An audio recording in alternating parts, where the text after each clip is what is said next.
These cooks are grilling 4,200 beef tenderloin steaks at the U.S. Air Force Academy's 225,000 square foot dining hall near Colorado Springs, Colorado.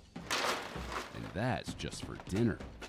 Over the course of 3 meals, the staff at Mitchell Hall will make 590 pounds of hash browns, 375 pounds of eggs, and 90 pounds of bacon for breakfast. Lunch will require an additional 127 pounds of bacon, 1,700 pounds of waffle fries, and 5,400 burger patties. On any given day, the cooks here are preparing 10,000 meals. This is the biggest dining facility I've ever worked in. You look at 430 tables, family style, and you got a starch, a meat, and the vegetable. You're looking at about 1,300 pans of food that are going on the table on a daily basis for lunch here. But feeding 4,000 Air Force cadets isn't the same as feeding your average college student. Their energy needs are quite high compared to the average person, where most people are trying to eat like 2,000 calories. These kids, I want them eating like much more than that and consistently throughout the day. De mennyivel többet? Bigger calorie count. Lunch comes with a set of Air Force traditions 3 days a week. We got to see Akkor minek mondja? the military's largest dining facilities cooks massive quantities of food across 3 different meals. Tamás. Mitchell Hall has an annual budget of $20 million. In 2022, the dining facility purchased 546,000 pounds of meat, 1.2 million pounds of produce, and 21,000 gallons of milk, which were served across 3.5 million meals. Today's dinner is not just any meal. It's a recognition dinner. Recognition is a 3-day event where the freshman class is put through many stressful events to test their mental and physical get the recognition dinner. It's a sense of accomplishment. The freshman class is recognized as a fully qualified itt van, azt nem látok semmit. Celebrate. Elder Slayer. Preparing Elder Slayer, 4,000 az. 1,600 pounds of tortellini and 788. Nem sikerült a kettőt megölni, miatt beszélünk a másik kettőt. The first steak hits hogy the grill invitation at 1 csinálsz. o'clock. Ja. Make sure the meal is ready on time. 5 hours before dinner Az is mondjuk kéne. served. Azért is jár valami? Steaks move in an Persze. assembly line fashion. Persze, hogy gyere. They're removed from their Nice. saját packaging, magadnál kell then csinálni. placed on the grill, Még fél HP van az seasoned, útson. and then cooked. Hát, They're mindegy. then moved into a pan Ja, hát tudom kájtolni. and Jó. wheeled away to be stored in hot carts to keep them Ja, warm végzek. until dinner. Nyugodtan. At the Van, ez már other van. kitchen, the pre-made Aztán ez úgy is pasta tudom, hogy kell köröket futni. topped with pesto parmesan Persze, alfredo Bubi sauce, WC-től mi? and moved into Te a is azt rotating mondtad. oven to Ja, cook. nem. Köszi. Preparing this much food requires an incredible amount of organization. But not just today. A meal like this is planned out more Nem than is a azt hiszem, month hogy in ott van. advance. Jöhetek? We really want to work 6 gyere, to gyere. 8 weeks ahead and commit, we call it committing our menu for that far in advance. Sometimes we'll find that in 8 weeks there's a holiday meal, so we need to make special preparations and changes to the menu for any special events that might be coming up. And the recognition Hát, nem dinner adott is one of semmit. the most De azért special köszi. meals Ez of the year. szívesen. In the front of the Nekem house, adott egy the izé dining area is pontot a prepped for the cadets. Ezzel nem saját magadnál kell megcsinálni. Back in the kitchen, Rövid onions, berakhatod te, hogyha carrots, szeretnéd. and mushrooms are Ha cooked lesz with a közük. medley of seasonings Az a- for the Nem, vegetarian stew, nekem kell while izélni. the rest of the staff Ja, mit strains messzáll? 788 pounds of vegetables and moves them into Úgyhogy hot carts for dinner service. Amikor ilyen mapot akarsz futni, Azt majd adjam oda, és vagy te. Filing into the akkor dining nekem hall, adod, és én freshmen kinyitom. known Jó, jó, as jó. fourth year Az, hogy cadets nincs már have to baranom, pass out úgyhogy plates most nem and tudom megcsinálni silverware to ezt. the table. After that, the fourth Nem years érhet, read mit and érdekel. study the Air Force Academy handbook, known as contrails, as they wait to be seated, while upperclassmen quiz them. Tonight, The fourth years become fully recognized members of the cadet Azt meg wing. lehetne csinálni, They hogy no longer have to perform these összerakok duties. valami So during the year másik of atlaszfát, freshman mint ami year, we're neked van. required to come in here and after everything's set Én up, igazából we úgyis have a to hold our ligamechanikában ponchos vagyok at the egész position of nap. attention and study them. So they make us do this És every hogyha day. megmondom ezt, akkor csinálom, te megmondod fázol ezt, az és atlaszt. Holding our igen. arms up. So on Saturday night, it's a fun tradition to come in and have your upperclassmen do that with random objects. Hát ez a most Expedition van. Most egy And kis then you can ask metamorfot them akarsz questions tolni. like they would with us, with Ja. our knowledge. We're like Ja, yelling at them in a fun Nem. manner, and it's just a really cool Nem is tudom, mik experience vannak a tradition that we do. Metamorphon, valami jó cucc. A Rogue Metamorph az kurva jó. Dinner ends, the wait Utána staff eszembe, brings hát out ez Mitch's nagyon rossz. Mountains. A A dessert Rogue made Metamorphnak earlier ez kurva jó. by upperclassmen. Metamorphosz, Just ez days így occasion. Így mész a térképen, mész a térképen, az jön egy ilyen random Metamorph, amit összerakott valaki neked. Ah, de csak 40% eséllyel jelenik meg a térképen. A bunch of scoops of ice creams and whipped cream and cherries and American flags on top to celebrate our country, and Annyira so that nem was jó one of the cool experiences for us as freshmen. After the meal, Ferrari, ez a staff neve in volt a charge of csajnak, the Ferrari. recognition dinner head home. De hát itt van olyan, hogy 30% reduced magnitude of damage granted to metamorph from wet fill in your maps. 30%-ra keresett plusz bónusz damage-et kap. De lehet itt redukálni a reduced action speed-et is lehet rárakni. Lehet itt bénítani szegényen. Akkor neked jó Metamorph volt. This morning, the cooks only Hát de sajnos ez Dani is pályán lesz majd kivéve. breakfast for 1,500 students. It's a Mondta, jobb smaller oldalt meal csinálom. because unlike most lunches De during kár, the week, pedig szívesen. cadets aren't required to attend.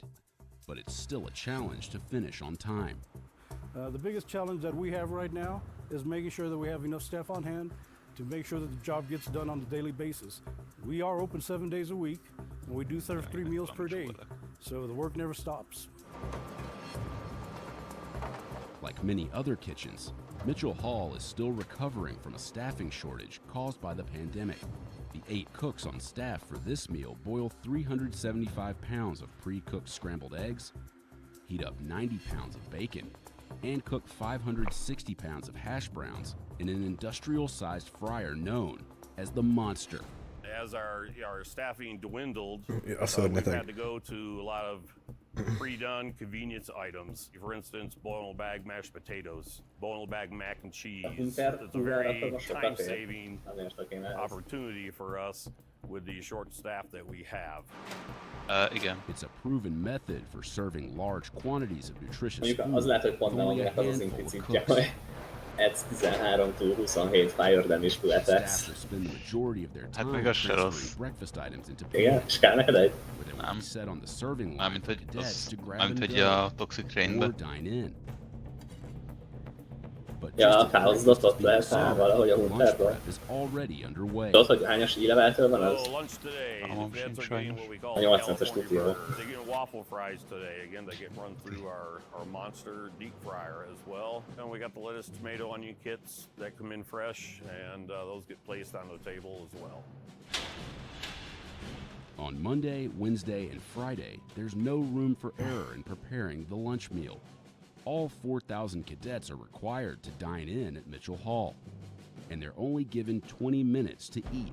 There's only about a 30-minute window that they have between classes. Then right after that, they're going to another class of military training. So there's only a small window built in for them to eat in Mitchell Hall. That limits their options. We can't provide endless options in a meal like that, so they do get their one main option.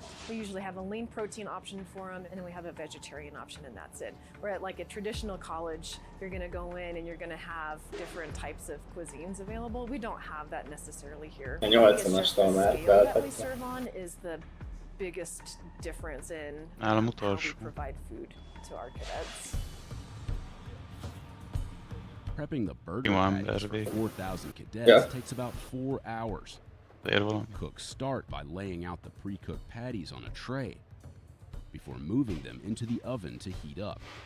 In another part of the kitchen, cooks work together to feed 1,700 pounds of waffle fries into the Három deep káoszér ez a fryer. bulivel. As the fries exit, they are Igen. immediately put into pans that are later loaded into hangzik hot sokan. carts. Meanwhile, vegetables are boiled and seasoned in 2 100-gallon kettles. So what we have here is A következő az a our 80, 100-gallon úgyhogy steam-jacketed kettles. We cook a very diverse amount of product through here. Right now we're doing Italian vegetables. Én még van töltőképernyőn. Nyomjátok. Typically on veg, we'll do Most about chillellek egy kicsit. 200 pounds worth of vegetables for a lunch service. Még mindig töltőképernyőn vagyok. Ja. Nálam azt mondta, hogy a zónában vagy. Én nézem, hogy pörög a két fogaskerék, és őrli a feketeséget maguk között. De már itt állsz mellett. Ja, azt hallom, hogy mi történik, csak a vizuális feedback az nem 100%-os. Az a tip van előttem, hogy waypoints can be used to travel quickly between some areas. When we are ordering foods, that order goes in all at the same time for the whole week. They get put into a category, and depending on that category is a day that Visszajött. Csak valami megvakított egy pillanatra. Hát... Én nem látok semmit. Még a töltőképernyő van még. Igen.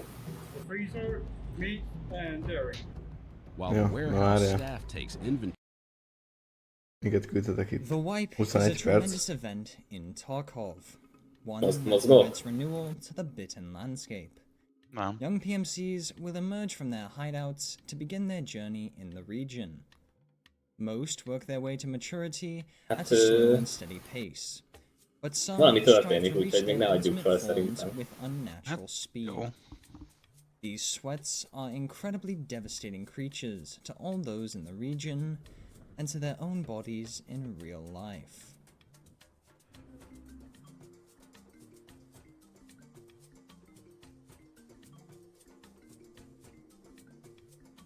Egy ideje nem történt semmi.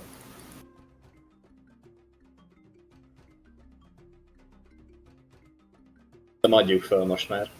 Jó. De vissza tudod vonni, hogy mégse? Mit? A fightot. Ja, hát persze, hát. Hol még? The journey of the sweat begins immediately after the wipe occurs. Sleep is not important, responsibilities are non-existent. Only Tarkov remains. First, these entities will swear themselves to a patron of their choosing. For the sweats, there are three. Pestily, the patron of knowledge and intellect. Those that swear themselves to this being do so to understand the ins and outs of the world they inhabit.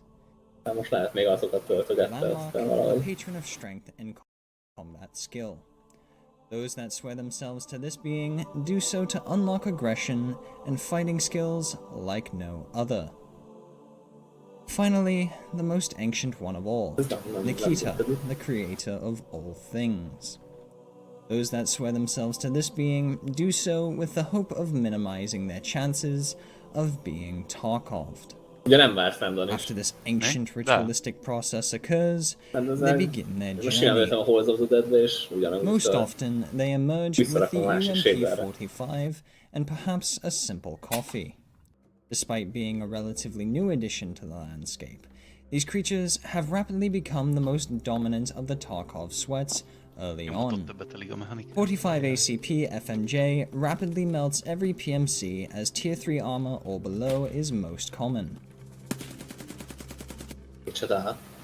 Kibannolt Chris Wilson? They are merciless and care for little more than 20 years as rapidly as possible. Hát ez a gyerek, ez nem érdemel. Még a mechanikát. Ezzel a játékra játsz.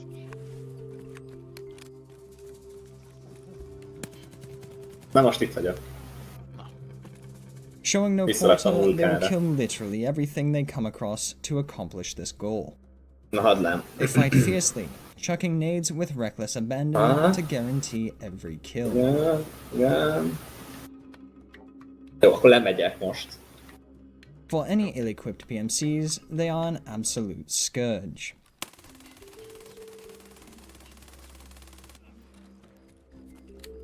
Hopp, elkapott valaki. Van is. That being said, they are not invincible. A healthy dose of buckshot to the face is still more than enough to drop any of them. Those that do not swear themselves to Nikita may also run into some issues. megéri egyáltalán. Csak üldöz, azt nehéz így kepelni.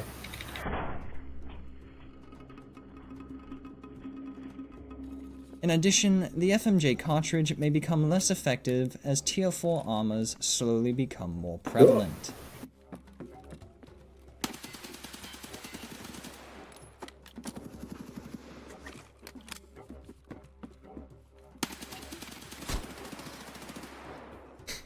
It remains a devastating round, and instances of Tier 4 armor happen rarely at such an early time. That being said, they happen enough to warrant change.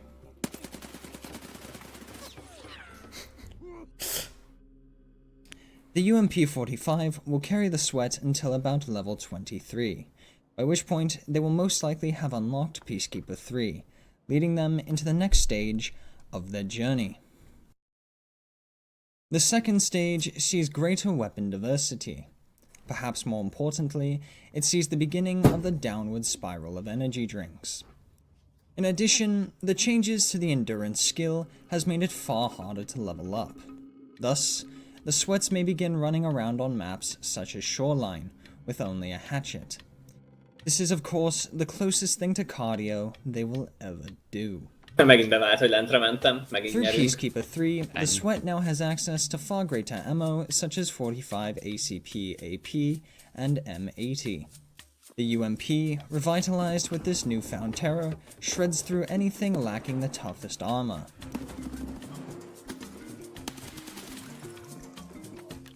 Unarmored prey is simply torn to ribbons. Boomerból már az összes megvan?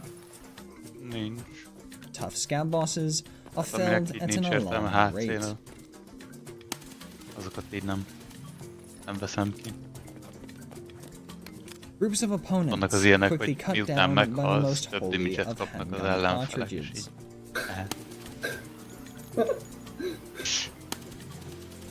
Biztosan valami elvetemült ahol jó. Hát itt a Liga Contentben lehet használni, csak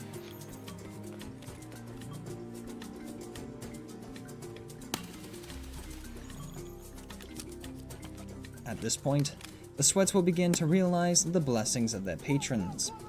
Beneficiaries of Landmark act with more aggression and take riskier movements.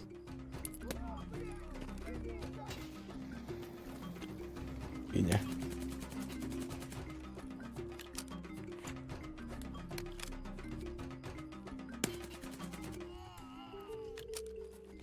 Followers of Pescali use their knowledge to abuse even the most ridiculous of angles.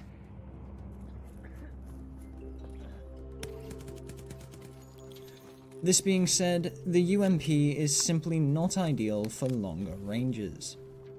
Thus, the Sweat adopts the RFB when forced into habitats such as the woods. M80 and, rarely M62, are capable of tearing through any armor that will be encountered at this point.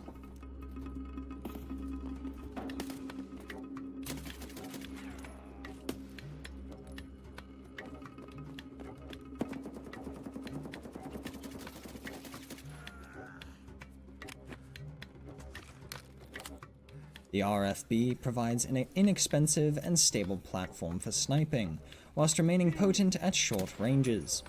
With it, the Sweat is able to stomp through open maps, bullying their equals and Timmies alike.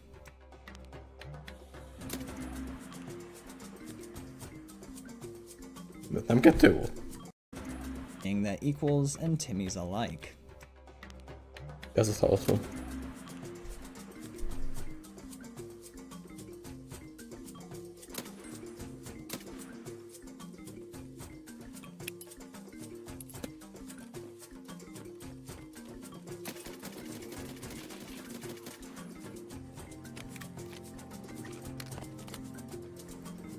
For the most part, they are simply trying to complete quests.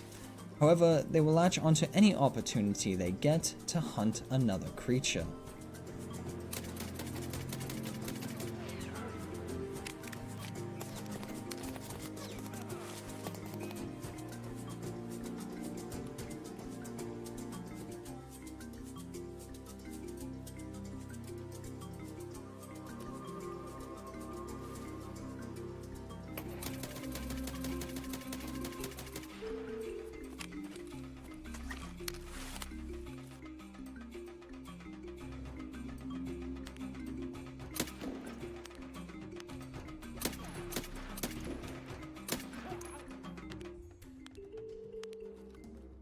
Some other weapons, such as the AK-101, may find their way into the hands of these organisms. However, they are far less common. This stage will carry the sweats up to level 30, where they begin stage 3. It is at this point that the organism may begin to cross the line into unholy territory with its caffeine intake. Level 30 brings Mechanic 3, unlocking several essential magazines for this new stage. For example, the 30-round magazine for the MP7 becomes available, resulting in the adoption of this weapon.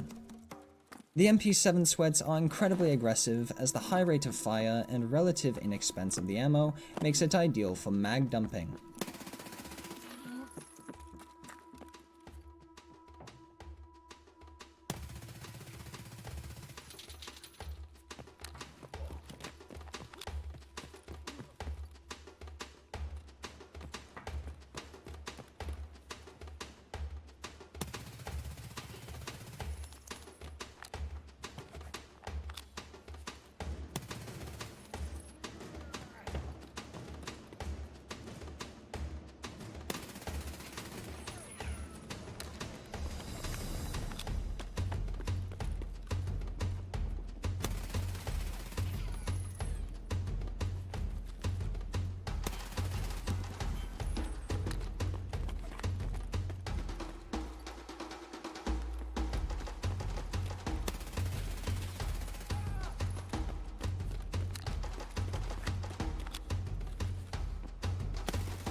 Of course, they are not above the curse of Tarkov, which brings despair and desync all throughout the land.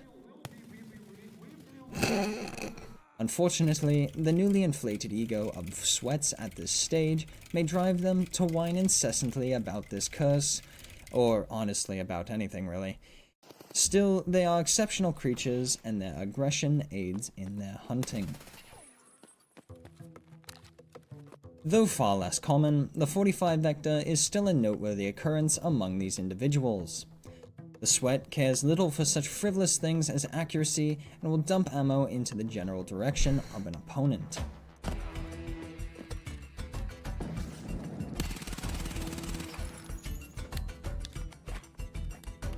Though this may sound risky, the glorious burst of this weapon tears down any problem almost instantly. This incredible firing speed allows for the humble FMJ round to simply brute force its way through any armor with ease.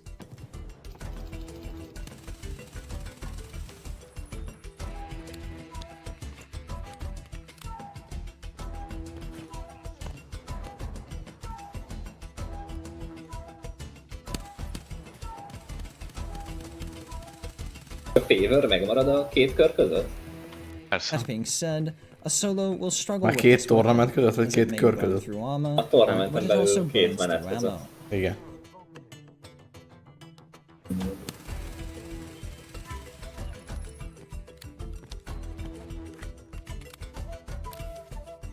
Köszi.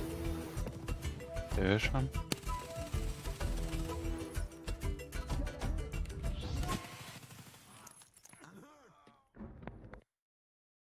Otherwise, the sweats employ the SR-25.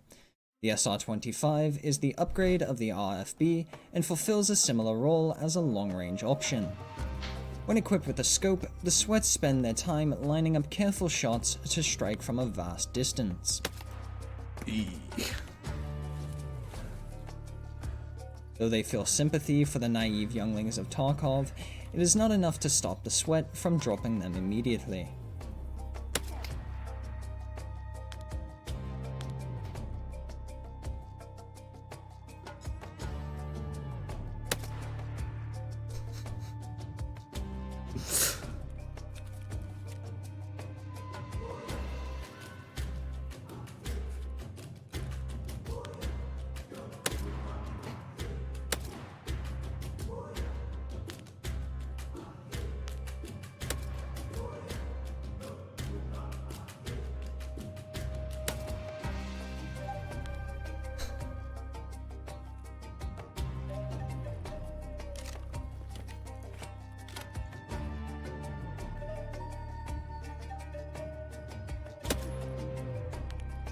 Despite this, they are also incredibly potent at short and medium ranges. A sight change turns the more reserved DMR into a close-range battle rifle. With it comes aggression, boosted close-range performance, and of course, nades aplenty.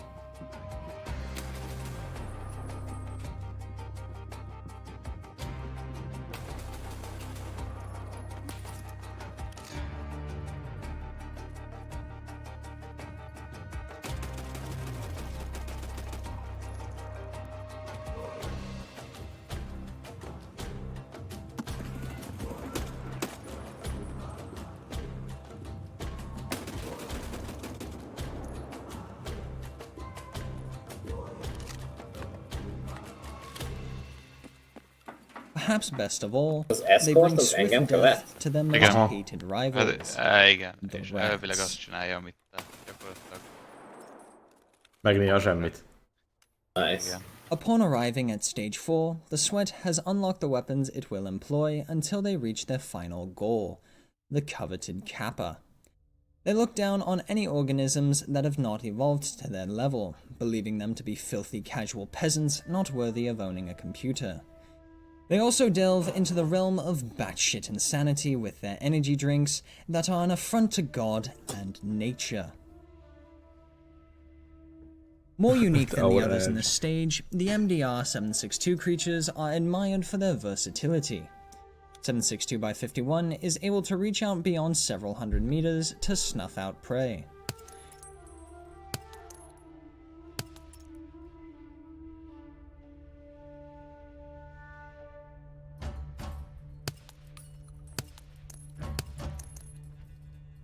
Though it has more recoil than other weapons of its caliber, the MDR makes up for this by having vastly more ergonomics.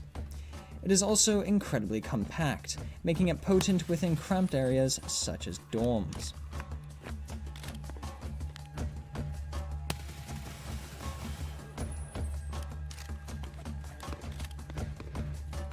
Up close, its high recoil is barely noticed, and its caliber ensures that only a few hits are necessary.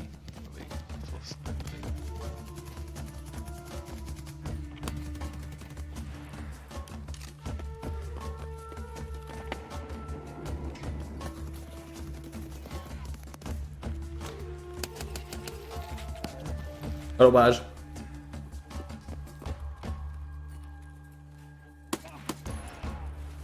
Though less aggressive and perhaps less potent up close than other creatures of this stage, the MDR uses versatility at all distances, makes them incredible on open maps such as Lighthouse.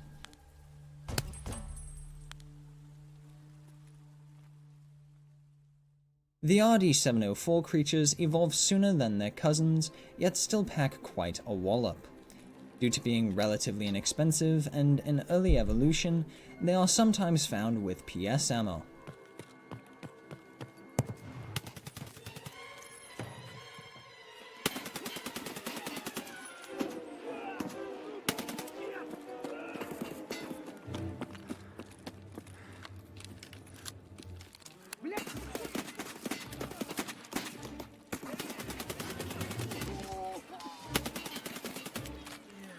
This is incredibly effective early on, but it does eventually drop off. However, with the impeccable 762x39 BP cartridge, these creatures may rapidly eliminate even the toughest of opponents.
Versatile and effective, the RD is a welcome addition to the Sweat's armory, alongside its older brother, the Mark 47.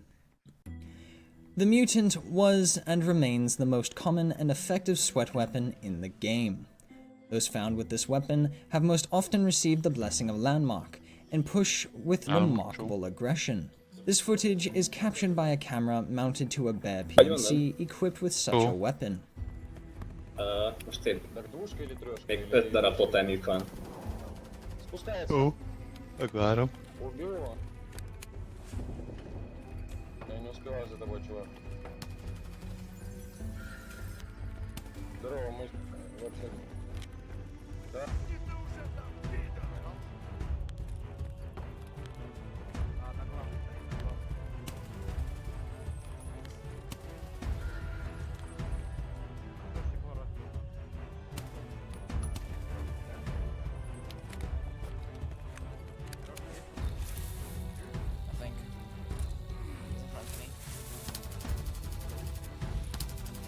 Got two.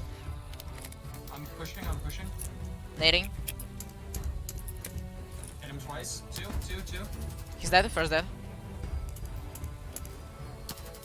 Second dead. This incredible lethality may be baffling to most, but it is simple work for a Sweat that has hopped up on enough caffeine to stop a whale's heart. From here, there's only one goal left. Obtaining the ultimate mark of a Tarkov Sweat. This incredible moment takes all of 20 to 30 days to achieve. Unfortunately, this marks the end for many Sweats. Without a clear goal, or something to achieve to dunk on the filthy casual noob sacks, they are lost. Many take to Reddit threads, complaining about a short early game, demanding wipe, or simply commenting that same stupid-ass copy-paste on every video to flaunt their superiority. Many others simply fade away to other games, until the next wipe, where the cycle begins anew. Hát ez nem mondod, hogy végignézem volna. Jót néztetek? Hát ez ilyen tarkovos hírségű. Akik iszonyat tryhardolják a Vibe-ot, arról szólt igazából azokról.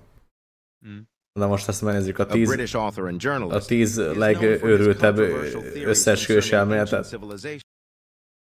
And human history.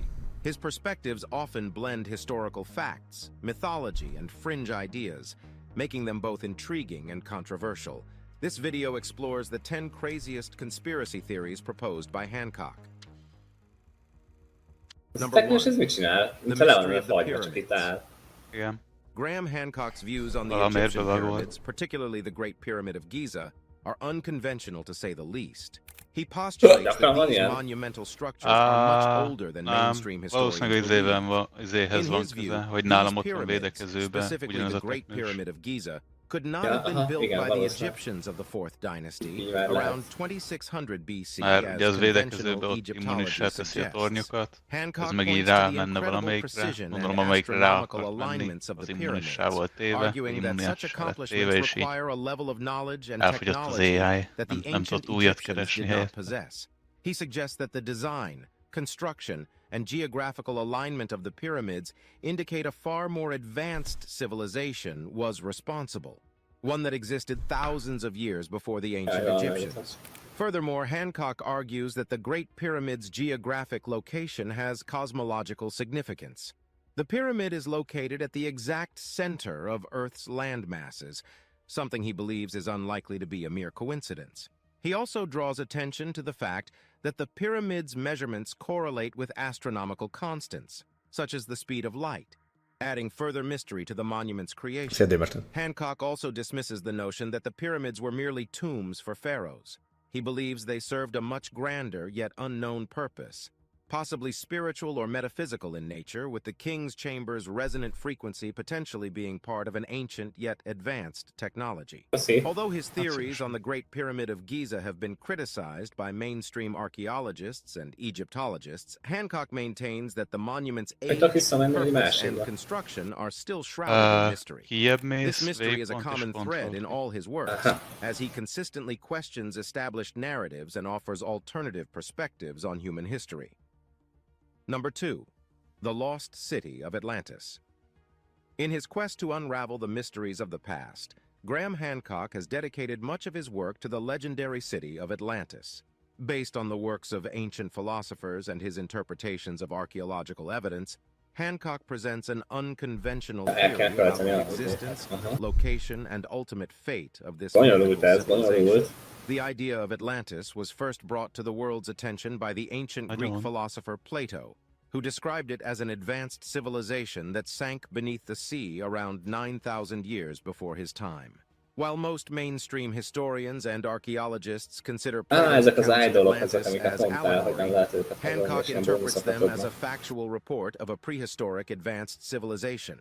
Hancock, in his book Fingerprints of the Gods, puts forward a theory that the city of Atlantis was actually located in Antarctica. He believes that this region was once a temperate land before a cataclysmic event, possibly a shift in the Earth's crust, also known as Earth crustal displacement, caused it to move to its current polar position, leading to its sudden freezing and disappearance beneath layers of ice.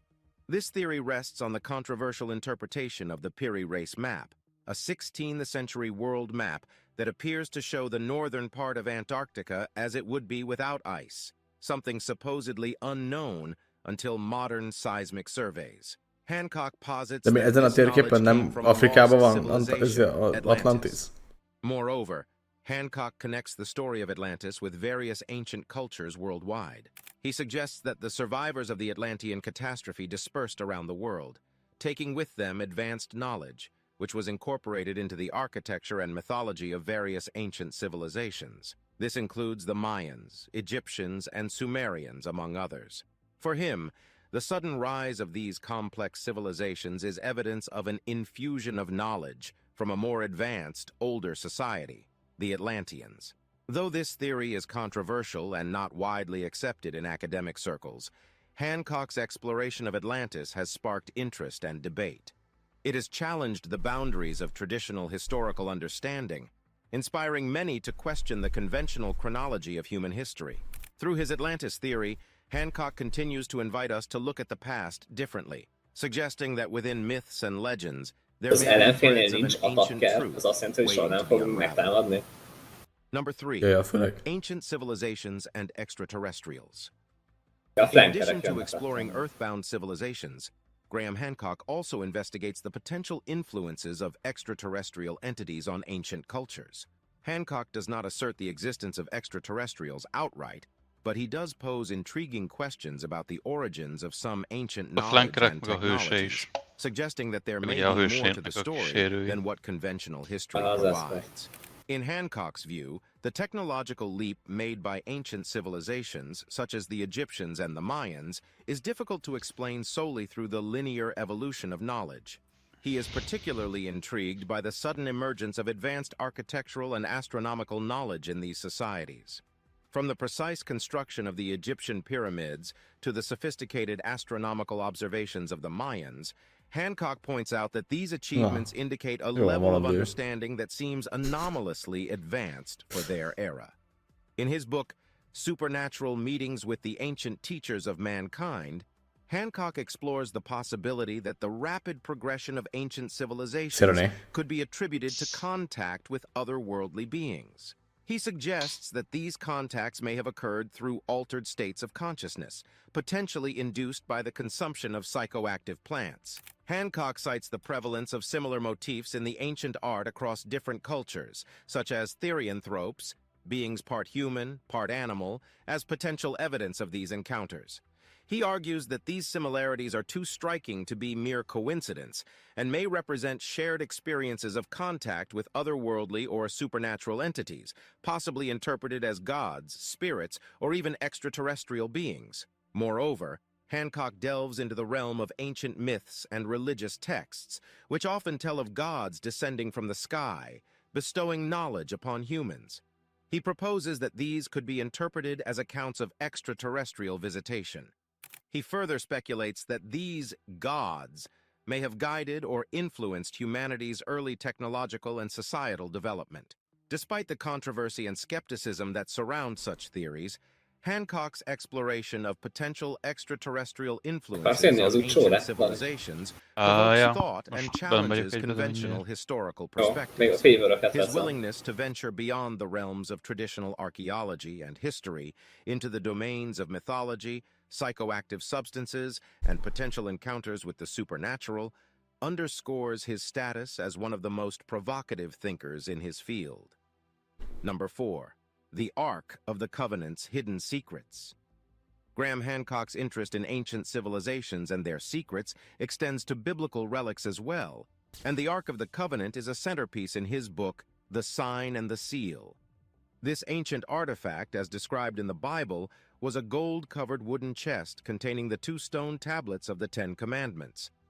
According to the biblical narrative, it was lost after the Babylonians sacked Jerusalem in 587 BC. Hancock, however, has a different theory about what happened to the Ark and what it might actually represent. He suggests that the Ark of the Covenant was not lost, but was taken from Solomon's temple in Jerusalem and brought to Ethiopia for safekeeping before the Babylonians invaded. His theory is based on a blend of historical research, analysis of religious texts, and cultural stories, particularly from Ethiopia's Christian tradition.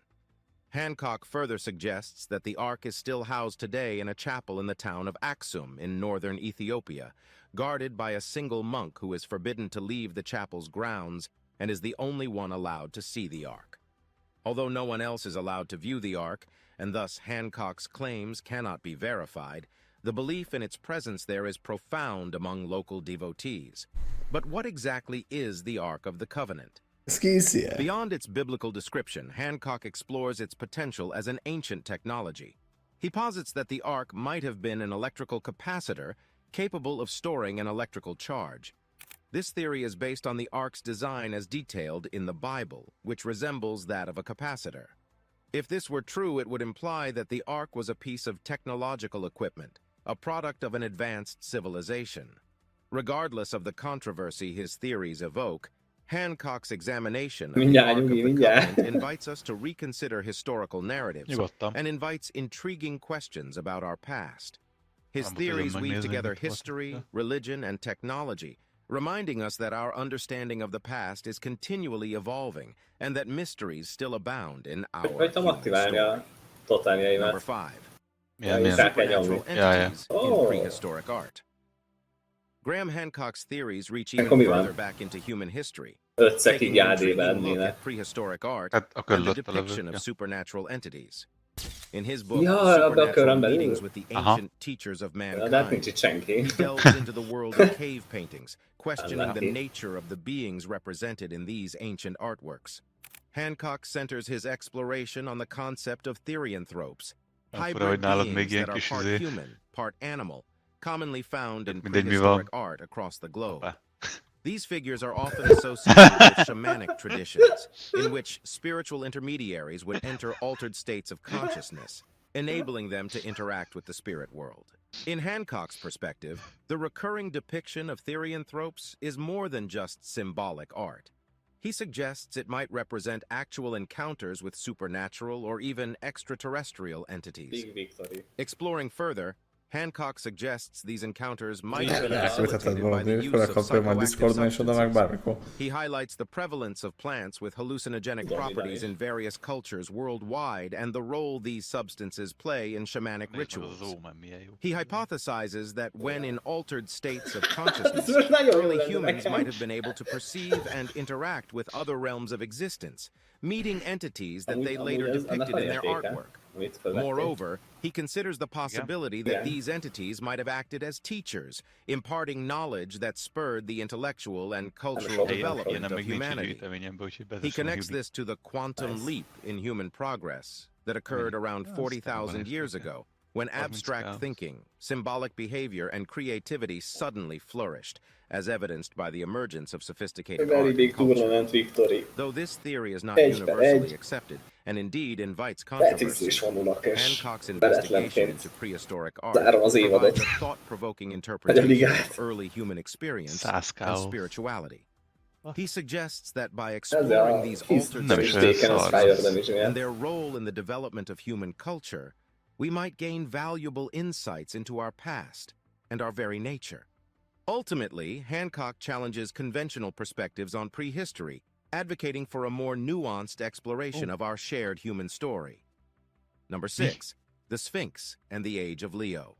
A significant part of Graham Hancock's research is devoted to the mysteries of the Sphinx, one of the most enigmatic statues on Earth. Located on the Giza Plateau in Egypt, the Sphinx has long been a subject of debate among archaeologists, historians, and alternative researchers.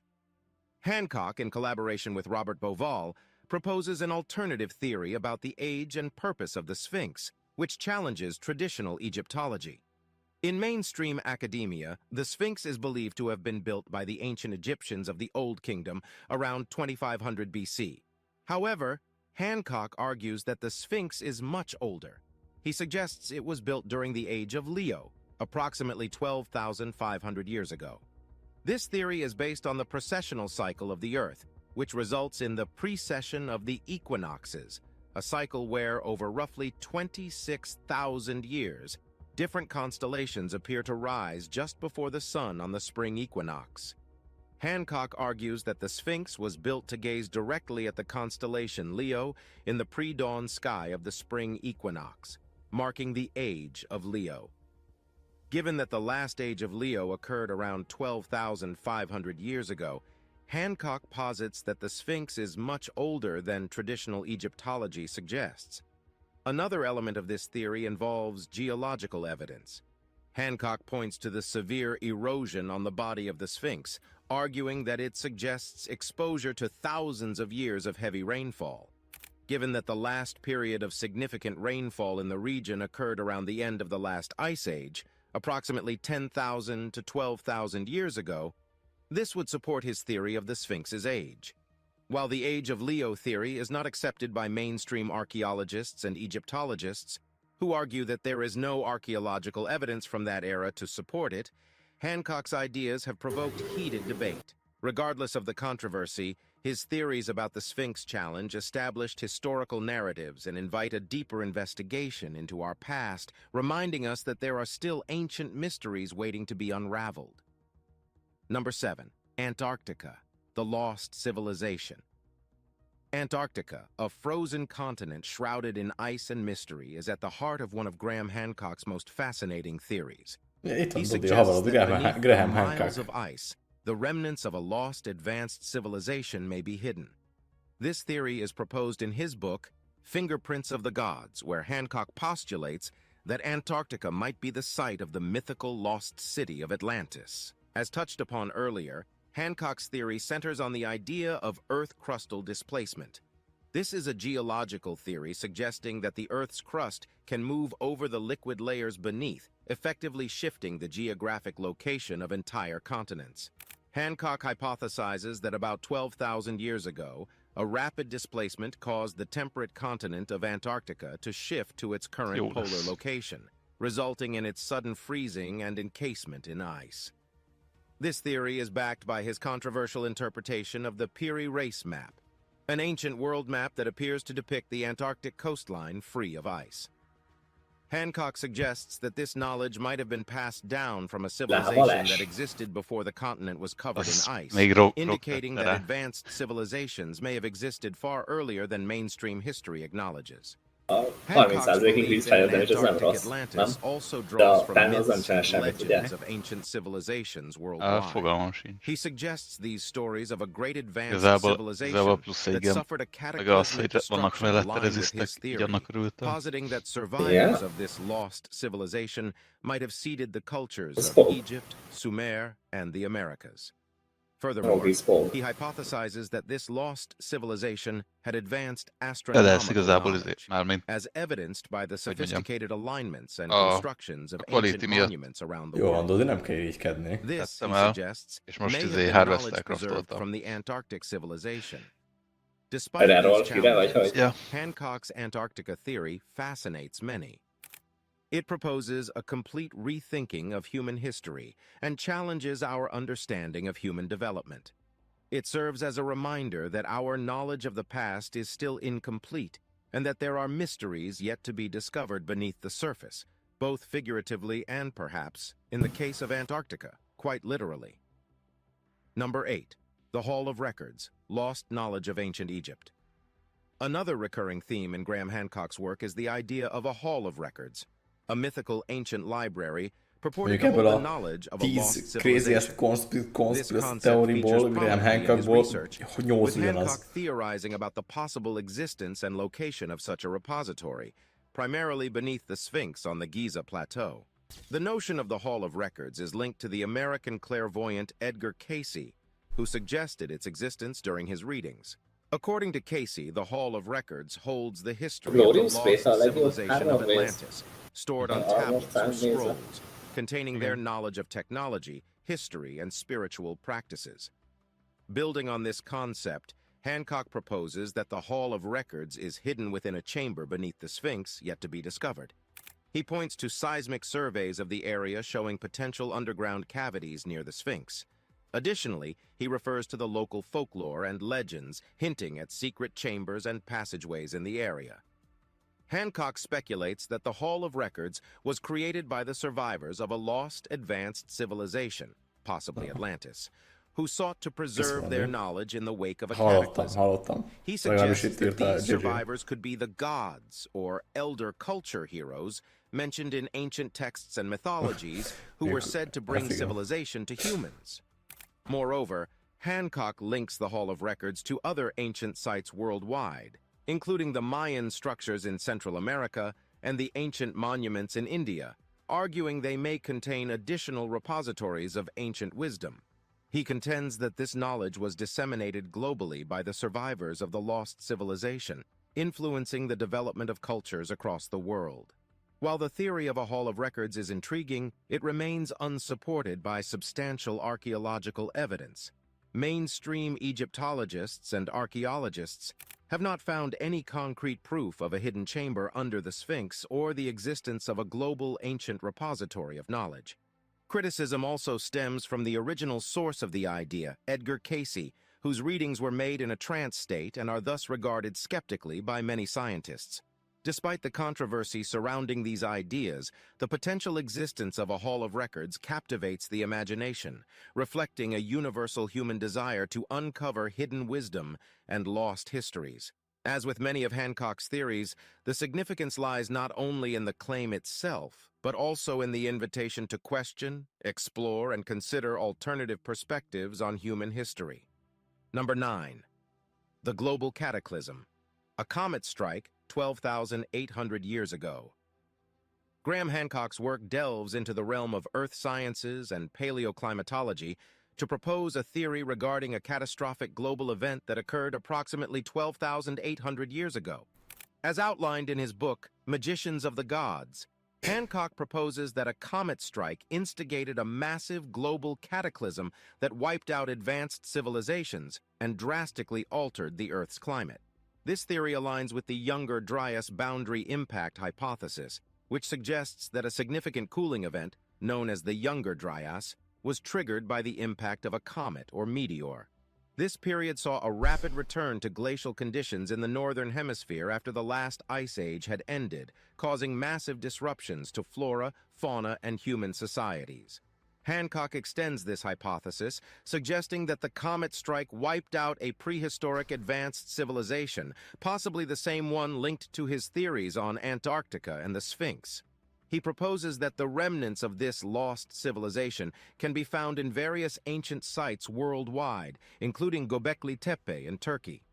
This site, dating back to approximately 9,600 BC, the end of the Younger Dryas, features advanced stone architecture and complex carvings, which Hancock argues is evidence of knowledge passed down from the lost civilization.